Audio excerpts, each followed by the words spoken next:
मैं ये समझता हूँ कि भी कुछ सालों से लगभग 2016 ऑनवर्ड जो भारत में एक माहौल क्रिएट किया गया है एंटरप्रेन्योरशिप के लिए और ऑन द ग्राउंड बहुत सारी स्कीम्स गवर्नमेंट लेके आई है। शुरुआत होती है ओरिएंटेशन से कि स्टूडेंट की एंटरप्रेन्योरशिप के बारे में प्रॉपर ओरिएंटेशन हुई है कि नहीं। जब तक हमारा युवा एक जॉब क्रिएटर नहीं बनेगा तब तक वो सपना अचीव नहीं हो सकता। Entrepreneurship as a subject introduce किया, पर बच्चे को ओरिएंटेशन भी मिल जाता है और डेफिनेटली कुछ आइडिया भी डेवलप होते होंगे जो बच्चे आपसे काफ़ी डिस्कस भी करते होंगे। लेकिन शुरुआत कहाँ से करें? फंडिंग की अगर हम बात करें तो उसके बारे में अगर कोई स्कीम्स है या बच्चा कहाँ जाए? हम चिंगारी लगा सकते हैं। स्टूडेंट को फिर उसके साथ जीना पड़ता है, उसको ड्रीम्स अपने फुलफिल करने के लिए हर वक्त काम करते रहने की ज़रूरत है।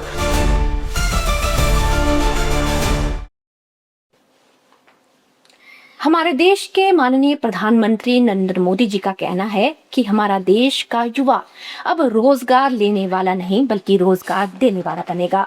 और इसी विजन को आगे बढ़ाते हुए हमारे देश में आत्मनिर्भर भारत और मेक इन इंडिया जैसी फ्लैगशिप स्कीम्स ग्राउंड स्तर पर तेजी से इम्प्लीमेंट हो रही हैं। लेकिन क्या वाकई में ये पॉलिसी हमारे यूथ को रोजगार दिला पा रही है या नहीं? तो इसी के बारे में आज विस्तार से चर्चा करने के लिए हमारे स्टूडियो में मौजूद हैं डॉक्टर संदीप विज, जो head of the department DAV university के कॉमर्स एंड बिजनेस मैनेजमेंट हैं और इसके साथ साथ प्रेसिडेंट हैं इंस्टीट्यूशनल इनोवेशन काउंसिल के। तो आइए इन मुद्दों पर विस्तार से चर्चा करते हैं उनके साथ। सबसे पहले सर, आपका हमारे स्टूडियो में बहुत बहुत स्वागत है। Thank you, my pleasure Nidhi. Doctor Vij, जैसा कि मैंने स्टार्टिंग में कहा, एंटरप्रेन्योरशिप की जो एक अलग है, जो आज माननीय प्रधानमंत्री मोदी जी जो कह रहे हैं कि ग्राउंड रियलिटी पे हमने इसे फैलाना है, तो इसके बारे में आपका पहला इंटेक क्या है, क्या व्यू पॉइंट है? मैं ये समझता हूँ कि भी कुछ सालों से लगभग 2016 ऑनवर्ड जो भारत में एक माहौल क्रिएट किया गया है एंटरप्रेन्योरशिप के लिए और ऑन द ग्राउंड बहुत सारी स्कीम्स गवर्नमेंट लेके आई है, उससे एक रेडिकल पैराडाइम शिफ्ट हुआ है। रेडिकल चेंज कह सकते हैं, पैराडाइम शिफ्ट कह सकते हैं हम अब हमारी इकोनॉमी में, जहाँ स्टूडेंट्स अब सिर्फ जॉब ही नहीं, एंटरप्रेन्योरशिप को भी एक करियर की तरह देखने लगे हैं। That's a very positive change in our economy and much desired. जी बिल्कुल सर, आपने बहुत अच्छे से बताया कि जो एंटरप्रेन्योरशिप है उसे एज ए कैरियर के तौर पर भी जो यूथ है लेने लगा है। लेकिन एक यूथ जो सचमुच में बहुत बड़े बड़े उसके सपने हैं और ये बहुत अच्छी बात है कि हम अपना एक एंटरप्रेन्योरशिप स्टार्टअप अपना शुरू कर पाएं, लेकिन बहुत से युवा कंफ्यूजन में रहते हैं कि शुरुआत कहाँ से करें। तो इसके बारे में कुछ बताएं आप। शुरुआत होती है ओरिएंटेशन से कि स्टूडेंट की एंटरप्रेन्योरशिप के बारे में प्रॉपर ओरिएंटेशन हुई है कि नहीं। एक माइंडसेट बनने की बात है। एंटरप्रेन्योर बनना एक ओवरनाइट फिनोमेना नहीं है। It takes lot of years, lot of struggle, lot of effort and understanding of the business. तो अभी तक क्या हो रहा था कि स्टूडेंट्स को एक सेट पैटर्न में करिकुलम के थ्रू जॉब्स के लिए प्रिपेयर किया जा रहा था, बट ये आप भी मानोगे कि कोई भी इकोनॉमी अनलिमिटेड जॉब्स क्रिएट नहीं कर सकती, specially when we are trying to be a developed economy. हम विकसित भारत की टारगेट की बात कर रहे हैं, तो उसमें जब तक हमारा युवा एक जॉब क्रिएटर नहीं बनेगा तब तक वो सपना अचीव नहीं हो सकता। एंड इसी डायरेक्शन में सब एफर्ट हो रहा है और मैं समझता हूँ कि भी सारा एफर्ट स्टूडेंट की ओरिएंटेशन पे होना चाहिए। स्टूडेंट को अपॉर्चुनिटीज़ को आइडेंटिफाई करके एक बिजनेस आइडिया में कन्वर्ट करना, एक बिजनेस प्लान लिखना, उसको एग्जीक्यूट करना, ये सब आना चाहिए, जो कि अभी तक मिसिंग था हमारे एजुकेशन सिस्टम में भी। जैसे जब मैं स्टूडेंट था तो मेरे अंदर बहुत एंटरप्रेन्योरियल ज़ील था कि मेरे को बनना है, but there was no guidance at all. कोई सब्जेक्ट नहीं था, नथिंग एट ऑल। मैंने कुछ एफर्ट किए भी, मैं सक्सेसफुल भी रहा, बट मैंने मिस्टेक्स ज़्यादा करी। बिल्कुल, आपने बहुत अच्छी बात बोली ओरिएंटेशन की। तो सर अगर हम डीएवी यूनिवर्सिटी की बात करें और यहाँ मैनेजमेंट एंड कॉमर्स के जो स्टूडेंट्स हैं या किसी और भी स्ट्रीम के बच्चे हैं, तो हमारी डीएवी यूनिवर्सिटी में अगर हम एंटरप्रेन्योरशिप की बात करें तो किस तरीके का कोई ओरिएंटेशन प्रोग्राम चल रहा है या किस तरीके की गाइडलाइंस हैं जो आप बच्चों को तैयार कर रहे हैं? जैसे मैंने आपको कहा कि ओरिएंटेशन बहुत ज़रूरी है, और मैंने खुद अपने करियर में इस तरह की ओरिएंटेशन के अभाव में जो गलतियां करी, उससे जो सीखा, मैंने अपने टीचिंग करियर में इंश्योर किया कि मैं अपने स्टूडेंट्स को उस कमी के साथ फील्ड में ना जाने दूं। तो मैंने एंटरप्रेन्योरशिप पे वर्कशॉप्स तभी से डीएवी यूनिवर्सिटी में या उससे पहले भी कुछ 8-10 साल पहले भी मैंने वर्कशॉप्स क्रिएट करके अपने लेवल पे स्टूडेंट्स को एंटरप्रेन्योरशिप की ओरिएंटेशन देता रहा। जब डीएवी यूनिवर्सिटी 2013 में स्टार्ट हुई तो हमने अपने एमबीए डिपार्टमेंट में डे 1 से एक compulsory workshop on entrepreneurship MBA programme में और हर यूजी प्रोग्राम में entrepreneurship as a subject introduce किया।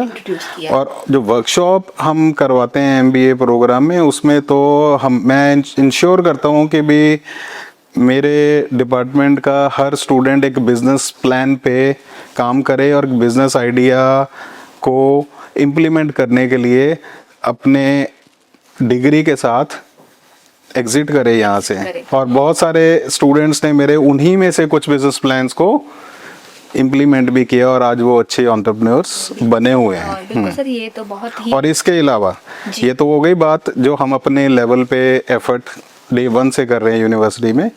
2016 के बाद जो गवर्नमेंट ने startup India, stand up India schemes के अंडर एक माहौल बनाने की कोशिश की है ऑल ओवर कंट्री, उसको ज्वाइन करते हुए हमने भी अपनी यूनिवर्सिटी में एक स्टार्टअप इको सिस्टम को डेवलप करने के लिए बहुत एफर्ट करे हैं। हमारी यूनिवर्सिटी में institution innovation council plus incubation centre और बहुत सारे ओरिएंटेशन प्रोग्राम्स जो हम इन हेड्स के अंडर करते रहते हैं, वो एक स्टूडेंट्स को ओरिएंटेशन देने के लिए, उनको हैंड होल्ड करने के लिए, उनको मेंटर करने के लिए बहुत ही इफेक्टिव काम कर रहे हैं। तो सर ये तो एक बहुत अच्छे इनिशिएटिव है। आपने बहुत ही एक्सपेंट तरीके से बताया कि ओरिएंटेशन प्रोग्राम क्या है अपनी यूनिवर्सिटी के अंदर, पर बच्चे को ओरिएंटेशन भी मिल जाता है और डेफिनेटली कुछ आइडिया भी डेवलप होते होंगे जो बच्चे आपसे काफी डिस्कस भी करते होंगे।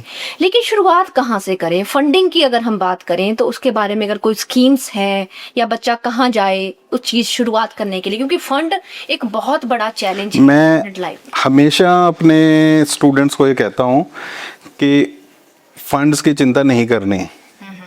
उसका एक रीज़न है, क्योंकि मेरी जो डेफिनेशन ऑफ एंटरप्रेन्योर है ना, वो यही है कि entrepreneur is someone who creates something out of nothing. When I say out of nothing means you don't have anything in your pocket, but still you can create an empire, you can create a startup. How is it possible? Right?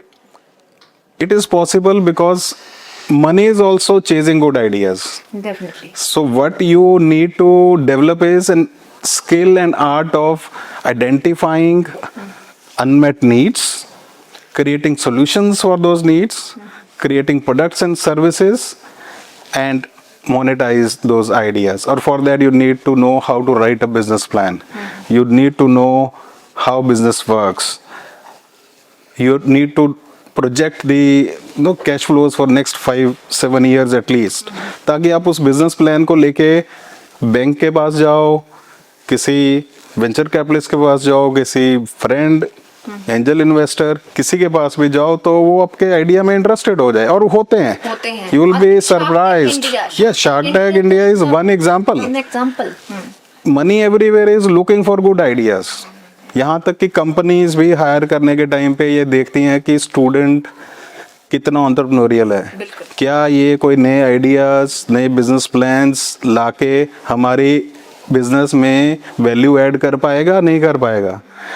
So it's not only about entrepreneurship, it's also about intrapreneurship. They call it intrapreneurship. Within the organization, they are looking for someone who can bring in new ideas, write business plan, and handle that vertical himself. Companies fund those ideas.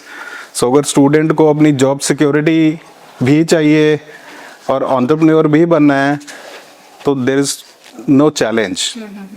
Only challenge is your orientation, your ability to write a business plan, right? And to understand how businesses operate. बिल्कुल नहीं sir, ये लेकिन अगर हम Indian setup की बात करें और अमूमन जो एक मिडिल क्लास फैमिली है, शायद बचपन से ही बच्चों को सिखाया जाता है कि अगर मैं सैलरी क्लास हूँ तो बेटा तुमने भी एक अच्छी एजुकेशन लेके अच्छी सी जॉब लेनी है, एमएनसी में काम करना है. लेकिन क्या आप ये सोचते हैं, बिकॉज आप एक बहुत अच्छे रिसर्चर भी हैं, आप इस एरिया में रिसर्च भी कर रहे हैं, कि क्या आज बिकॉज ऑफ गवर्नमेंट की या फ्लैगशिप स्कीम कह लीजिए या एक इन्वायरमेंट कह लीजिए कि मिडिल क्लास जो फैमिलीज है वो अपने बच्चे को एंटरप्रेन्योरशिप की तरफ पुश कर रही है या नहीं कर रही है? सर आपका क्या कहना है? Definitely there was a time जब पेरेंट्स का सीधा एक जवाब होता था, अगर बच्चा कहता था कि मेरे को बिजनेस करना है, कि भाई हमारे पास पैसा नहीं है, हम तो तेरे को पढ़ा सकते हैं, अच्छी सी नौकरी लगा सकते हैं, तो सरकारी नौकरी टारगेट कर ले.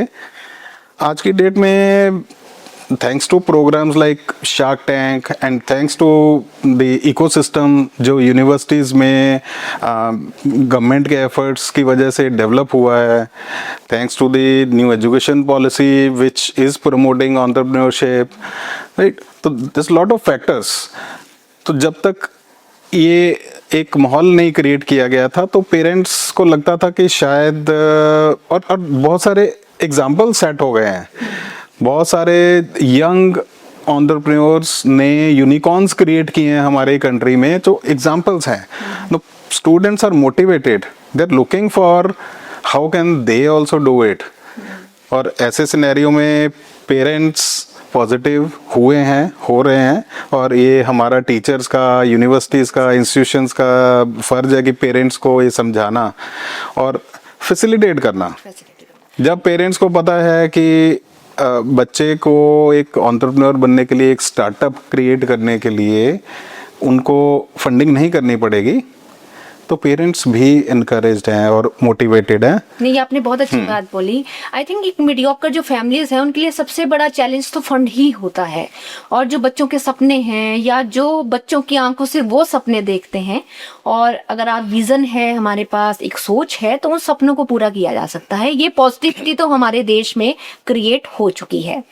पर जब सब एज ए स्टूडेंट जब बच्चे आपके पास आते हैं, किस तरीके के सवाल बच्चों के मन में रहते हैं एंटरप्रेन्योरशिप को लेकर, बिजनेस शुरू करने को लेकर, या कौन से ऐसे कुछ चुनौतियां बच्चों के सामने हैं आज के समय अगर हम बात करें? अलग अलग तरीके के स्टूडेंट्स हैं. बहुत सारे तो जो अभी यंगस्टर्स हैं नए, जिनको बिजनेस का कोई आइडिया नहीं है, but they are motivated, they want to participate in events and try to understand. कुछ ऐसे स्टूडेंट्स हैं जो अपने लेवल पे एक्सपेरिमेंट्स कर करके, because of the ecosystem and over enthusiasm, they have reached somewhere and now they want to scale up. वैसे students को हम आइडेंटिफाई करके उनको मेंटरिंग, सपोर्ट, इनक्यूबेट करना, उनको कहीं पे फंडिंग की रिक्वायरमेंट है, कोई सीड फंड्स चाहिए, यूनिवर्सिटी की तरफ से प्रोविज़न करना, या फिर एक्सटर्नल एजेंसीज हैं. स्टार्टअप पंजाब प्रोग्राम है हमारे पंजाब गवर्नमेंट का, वहाँ से भी स्टूडेंट्स को सपोर्ट मिलती है. उनके साथ हम जॉइंट ओरिएंटेशन प्रोग्राम भी करते हैं यूनिवर्सिटी में. तो ये स्टूडेंट्स की नीड और level of understanding about entrepreneurship पे डिपेंड करता है कि किसको क्या चाहिए. हम कोशिश करते हैं कि स्टूडेंट धीरे धीरे ओरिएंट होके बिजनेस प्लान लिखने के और अपॉर्चुनिटीज को आइडेंटिफाई करने के काबिल हो जाए. ये नहीं है कि भी जैसे ही उसकी ग्रेजुएशन हुई वो स्टार्टअप हर किसी का बन जाएगा. it is all about कम से कम developing a skill. Exactly. It is a skill. and vision also. Yes. Sir हम अमूमन जैसे अपने स्टूडेंट्स को क्लासरूम में भी डॉक्टर विजय एक थ्योरी पढ़ाते हैं डिफ्यूजन ऑफ इनोवेशन कि उसमें लैगर्ड्स होते हैं, लैगर्ड्स वो लोग जो बहुत पीछे रह जाते हैं। तो मुझे लगता है कम से कम जो एक इकोसिस्टम बन रहा है वो कम से कम हमारे बच्चों को लैगर्ड तो नहीं बना रहा, बच्चों में सोच पैदा हो रही है, अर्ली मेजोरिटी आ रही है एंटरप्रेन्योरशिप को लेकर। लेकिन अगर स्टूडेंट्स लेवल पे हम बात करें कि ठीक है स्टूडेंट के पास विजन भी है, वो बिजनेस प्लान भी लिख पा रहा है, और जैसा कि आपने कहा कि अगर आपके कंसेप्ट में दम है तो पैसा अपने आप ऑटोमेटिकली आपके पास आएगा। तो जो बच्चा है या अगर पेरेंट्स हैं, आप डीएवी यूनिवर्सिटी लेवल पर जो बच्चे यहाँ पढ़ रहे हैं उनको अगर कुछ टिप्स देना चाहें कि बच्चे किस तरीके से आगे बढ़ें, किन किन पॉइंट्स पे ज़्यादा काम करें, वो कुछ अगर बता पाएं। स्पेसिफिकली रिलेटेड टू एंटरप्रेन्योरशिप जी। तो मैं ये कहूँगा कि स्टूडेंट्स को कोई भी अपॉर्चुनिटी मिस नहीं करनी चाहिए जब भी उन्हें कोई एंटरप्रेन्योरियल ट्रेनिंग का मौका मिले। और अगर उनके माइंड में कोई आइडिया है तो उसको अपने पास नहीं रखना, अपने फ्रेंड्स के साथ डिस्कस करें, अपने टीचर्स के साथ डिस्कस करें, नहीं तो इनक्यूबेशन सेंटर में आए, बिल्कुल हमारे से बात करें। और आते हैं बच्चे, हम इनकरेज करते हैं, हम उनको हर डिपार्टमेंट में हमने इनोवेशन एम्बेसडर्स बनाए हुए हैं जो अपने डिपार्टमेंट में स्टूडेंट्स के साथ कनेक्टेड रहते हैं और स्टूडेंट्स को गाइड करते हैं। और जहाँ पे पोटेंशियल लगता है किसी बिजनेस आइडिया में तो they bring it to the innovation council and we sit together and see कि कैसे इसको आगे लेके जाया जा सकता है। बिल्कुल सर, आपने भी जिक्र किया इनक्यूबेशन सेंटर का, इसके बारे में थोड़ा सा आप हमें बताएं कि ये क्या है और कैसे काम करता है। मैम, किसी भी नए स्टार्टअप को मैच्योर होने में, सस्टेन करने में बहुत स्ट्रगल करनी पड़ती है। तो इनक्यूबेशन सेंटर का कॉन्सेप्ट ही ये है कि जब एक आइडिया अच्छा आइडेंटिफाई हो गया और एक एंटरप्रेन्योर उस पर काम कर रहा है तो उसको मिनिमम स्ट्रगल्स को फेस करना पड़े। उसके जो बेसिक स्ट्रगल्स हैं, उसके पास ऑफिस नहीं है, उसके पास इंटरनेट नहीं है, उसको शुरू में सीड कैपिटल नहीं है, उसको मेंटरिंग नहीं है, उसको कोई लैब्स की ज़रूरत है, कोई एक्सपेरिमेंट करना है, उसको कोई गाइडेंस चाहिए, उसको वेबसाइट बनानी है, उसको डिजिटल मार्केटिंग करनी है। तो बहुत सारे छोटे छोटे काम होते हैं जिस पे फंड्स लगते हैं।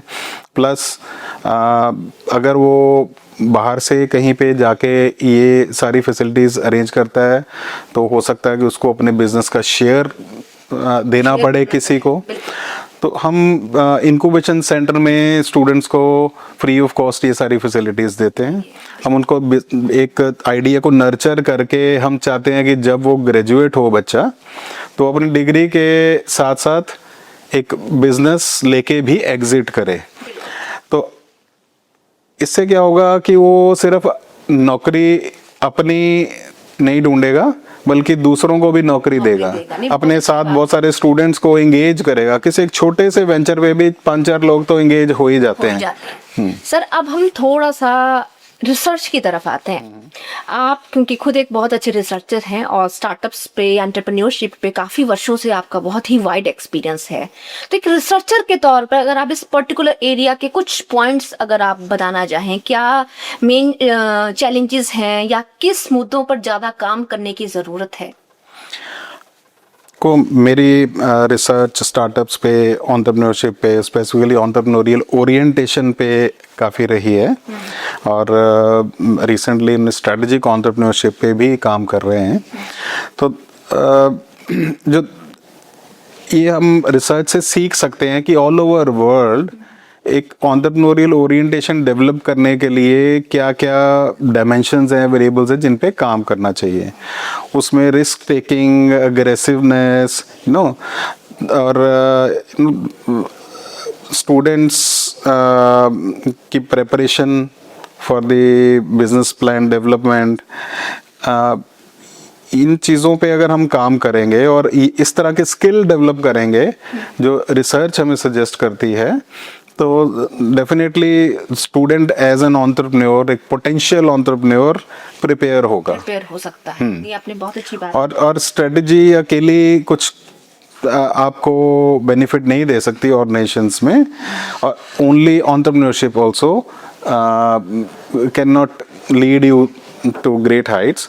तो हम आजकल बात करते हैं कि भी स्ट्रेटजी और entrepreneurship, opportunity identification and then opportunity को एक बिजनेस आइडिया में कन्वर्ट करना और उसको इनकैश करना, ये दोनों आने चाहिए। और हम कोशिश करते हैं कि, क्योंकि रिसर्च सजेस्ट कर रही है वर्ल्ड वाइड आजकल कि ये होना चाहिए, तो हम स्टूडेंट्स को शुरू से ही उस तरह से प्रिपेयर करते हैं। ये आपने सर बहुत अच्छी बात बताई। अब सर लास्ट में जो बच्चा एंटरप्रेन्योर की तरफ जाना चाहता है और एक बहुत अच्छा बिजनेसमैन बनना चाहता है, तो चलते चलते आप कुछ अच्छे से टिप्स हमारे अगर उन यंग माइंड्स को बता पाए। सबसे इम्पोर्टेंट है कि आपके अंदर एक आग होनी चाहिए, हाँ, कि हाँ मेरे को ये करना है। जब तक आपके अंदर वो आग नहीं है, वो पैशन नहीं है, कोई आपको ज़बरदस्ती एंटरप्रेन्योर नहीं बना सकता। हम भी कोशिश नहीं करते कि किसी को ज़बरदस्ती एंटरप्रेन्योर बना दे। हम स्टूडेंट के अंदर वो एक चिंगारी जलाने की कोशिश करते हैं, है ना। तो जो कहते हैं ना कि ये जो आग जल उठी है बुझ ना पाए देखना, यही तो एक चिराग है जो जगाए तेरी चेतना। वो तो चेतना उसकी जगी रहनी चाहिए, और ये हम एक चिंगारी लगा सकते हैं। स्टूडेंट को फिर उसके साथ जीना पड़ता है, उसको ड्रीम्स अपने फुलफिल करने के लिए हर वक्त काम करते रहने की ज़रूरत है। और एंटरप्रेन्योरशिप को एक एक्स्ट्रा करिकुलर एक्टिविटी नहीं मानना चाहिए। स्टूडेंट्स ये बहुत बड़ी मिस्टेक्स, इंस्टीट्यूशंस भी बहुत बड़ी मिस्टेक करते हैं कि entrepreneurship is an extra curricular activity. जैसे कोई कल्चरल फंक्शन कर लिया, वैसे एंटरप्रेन्योरशिप रिलेटेड ओरिएंटेशन कैंप्स कर लिए, वो कर लिया। ये कोर प्रोग्राम होना चाहिए, स्टूडेंट का मिशन होना चाहिए कि मेरे को एंटरप्रेन्योर बनना है एक दिन। रादर आपके करिकुलम की स्टडी की इफेक्टिवनेस इंप्रूव हो जाती है, स्पेशली अगर आप बिजनेस स्टूडेंट हो, अगर आप उस मिशन के साथ चल रहे हो। और जल्दबाजी नहीं होनी चाहिए कि भी मेरे को आज ही एंटरप्रेन्योर बन जाना। बिजनेस आइडिया कैसे आइडेंटिफाई करते हैं, बिजनेस प्लान कैसे लिखते हैं, ये सब अगर आप सीख जाते हो तो अपने आप आपको आइडियाज़ दिखने शुरू हो जाएंगे, अपने आप आपको अपॉर्चुनिटीज़ दिखेंगी, और एक दिन आप उनको कन्वर्ट भी कर पाओगे। और टीम बनाना बहुत ज़रूरी है, cross functional team is must. आप अकेले एक बिजनेस को खड़ा नहीं कर सकते और रन नहीं कर सकते, आपको डिफरेंट डिपार्टमेंट के स्टूडेंट्स के साथ टीम अप करना चाहिए। और फंडिंग के क्या क्या सोर्सेज हैं आपको आइडिया होना चाहिए। इंक्यूबेशन सेंटर आपको कैसे फैसिलिटेट कर सकता है, गवर्नमेंट की क्या स्कीम्स हैं। स्टैंड अप इंडिया स्कीम के अंडर SC ST और विमेन एंटरप्रेन्योर्स के लिए, स्पेशली विमेन एंटरप्रेन्योर्स के लिए government has provided separate funds, bank loan मिलता है। बट वहाँ पे भी लोन तब मिलेगा अगर आपके पास बिजनेस प्लान होगा ना। हालांकि वहाँ पे आपको फैसिलिटेट किया जा रहा है स्पेशली, बट लेकिन उसके लिए बहुत जरूरी है कि आपके पास एक विजन और बिजनेस प्लान हो। डेफिनेटली, बिल्कुल।